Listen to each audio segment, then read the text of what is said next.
So, for someone that cries about consistency and for consistency, our good pal Technical isn't very consistent. I was getting crap from the lolicons for calling them out after they tried to smear Mudahar because God forbid I did that, Really bad on me, guys. What was I thinking? I should have just let Mudahar just get smeared because that's definitely morally right. I got the usual suspects like Reb says Disu, the fake Grand Order, Lollyman, etc. up my arse for hurting their feelings, which normally happens. And the fake Lollyman even put out the whole "Sin, aren't you a lolicon, got you?" Like, debunking this is so redundant. We can get into the specifics if you ever want to debate me on the matter, right? This goes for content creators, this goes for just anybody that wants to mic up and thinks that they can, work this narrative or allegation or whatever face to face, so to speak, face to face in a way. So, yeah, the challenge is there. Anytime, anywhere, any place. If Sen, mean Sen, bully Sen hurt your feelings, you can always step up. If I've ever made you look dumb or hurt your feelings, then, you can do that. Or you could just call me a lolicon and hide. Wait, you're not saying that the tough man Technicals, right? You're not saying that he took that route, right? Well, surely he's going to be man enough to debate the allegation live, right? Since he was just crying about Nick Diorio not wanting to debate him live on air over Zaptai and stuff. So you would think Technicals would be a little consistent with this, especially if he started this whole fight, right? If he took the first shot. You would think that, right?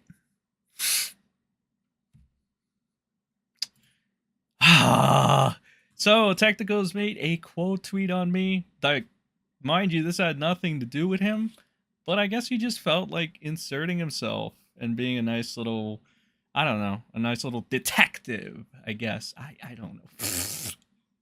Such a cornball. Alright, so he says, I got interested and looked into the sources being posted. I'm surprised you're making the Discord ID defense when you went on a stream and admitted it while reading along to them. How do you square away with your stances on flamenco while lolly role-playing, RPing, with a middle-aged man? So, Technicals at the end, though, did sound like he was asking a serious question, or just a question.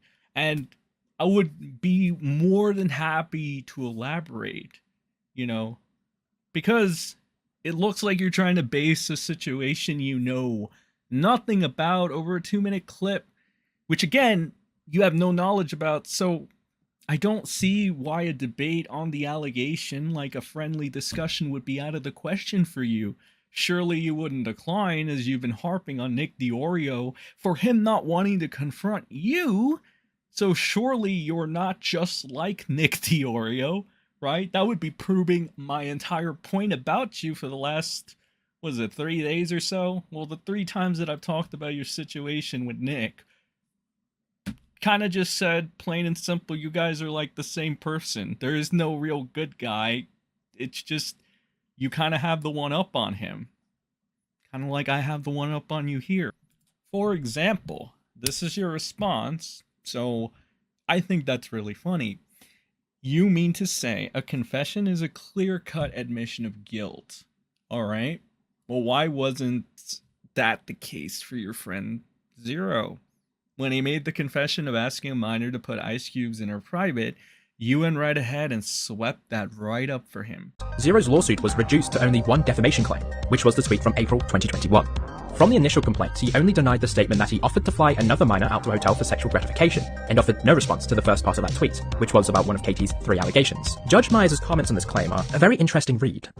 The plaintiff's only evidence that the statement was false is paragraph 7 of his declaration, in which he states, on April 28, 2021, Cho posted via Twitter on the account of Jisoo SSBM that I sought to fly a minor on a plane to meet me in a hotel for sexual gratification purposes. That statement was false. I've never asked a minor to fly on a plane to meet me in a hotel for sex. The plaintiff's declaration is curiously worded, because it is ambiguous in that it can be read to deny only part of the defendant's statement relating to flying a minor on a plane, but not the part of the statement about soliciting explicit photographs. If the plaintiff could, under oath, assert that both claims were false, he would have done so unambiguously. Because the plaintiff does not deny in his declaration the part of the claim about soliciting explicit pictures, the plaintiff offers no evidence to show that the statement was false, and the court could hold the plaintiff to that and decline to permit him to proceed on this part of the only remaining claim which is not barred by the statute of limitations. The court is inclined to give this plaintiff the benefit of the doubt and treat the plaintiff's failure to deny the whole statement with greater specificity merely as a drafting error. This means Zero did not deny Katie's allegation in this lawsuit, nor did he provide evidence to refute Jisoo's tweet other than a statement of denial. The judge herself finds it very bizarre that he would only deny part of Jisoo's statement and gives him the benefit of the doubt, suggesting it was a mistake in the draft of the complaint. That benefit of the doubt is the sole reason the lawsuit was allowed to proceed. As noted by the judge, he doesn't actually deny trying to solicit explicit images from a minor, and suggested that not doing so may have been an error. With that, he was given the opportunity to correct that in an amended complaint. The amended complaint was filed on March 24, and surprisingly, the only changes made are the absence of the 4 claims struck in the judge's ruling. He didn't amend his complaint to deny both statements in Jisoo's tweet. In fact, he didn't change anything at all. The judge gave him the benefit of the doubt after questioning his ambiguity. Why would you only deny half the statement if it wasn't true? He ignored that, presumably because his lawsuit was to simply disrupt the narrative and financially drain Jisoo. They eventually entered case management, where they decided to end the lawsuit through settlement. The exact details are unknown, but from their statement, there were some concessions on either side and the agreement to not talk about each other ever again. Once they settled, they moved to dismiss the case. It was initially proposed to be dismissed without prejudice, meaning Zero could return and try again. However, a few days later, that was amended to dismiss it with prejudice. It was permanently ended and closed for good.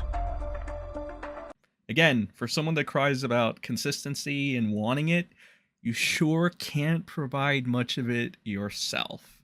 I think other than Technicals blatantly being exactly like the guy he hates, the thing that is the most baffling about this is how he can try this got you when his brother posted his nudes in a group chat full of little kids. And this was Technicals' defense for him. So when Augie and Nick called out Technicals and his brother for these past actions, they had this to say. So the defense that Technicals brought up was that him sitting his dick was a one-time thing. It was a joke. His brother has a weird sense of humor. Everyone else in the group chat was drawing sexual images of each other. And no one complained to Technicals, the person who owned the group chat, saying that they were traumatized or whatever.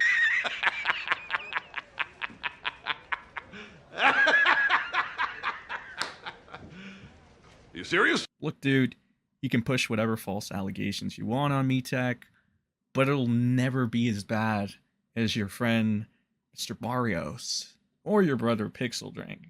You should stick to trying to dox people you think are ZerOs accusers so that you can sue them into silence, and just keep on sweeping, Janny Tech. Just keep on sweeping. So many questions, and yet no answers. This whole thing reeks of misdirection. We would actually get to see more of this when on December 20th, 2022, a schizo thread was published. On that day, a Twitter user published a thread called The Katie Files, trying to find the identity of Katie. Now I'll cut to the chase and go ahead and say that this thread was retarded. It can't conclusively prove much of anything about Katie's identity because it's based on things that are most likely complete coincidences. I'm not going to go super in-depth here, so if you'd like a more detailed explanation, I'll link a thread that I had made covering this topic more closely. But the basic gist of it all is that this thread asserts that Katie is actually a 26-year-old Twitter user, placing her at approximately 18 years old during the time that Zero messaged Katie.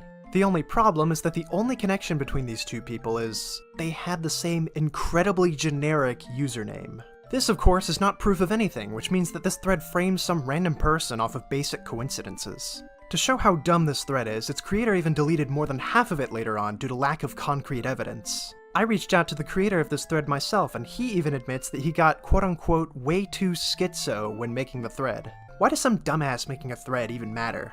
Well, to answer that question, 3 days later, Zero himself promoted the thread, saying, "A very important thing to look through and consider in my case that somebody compiled in their free time. Read through if you are actually open to changing your mind."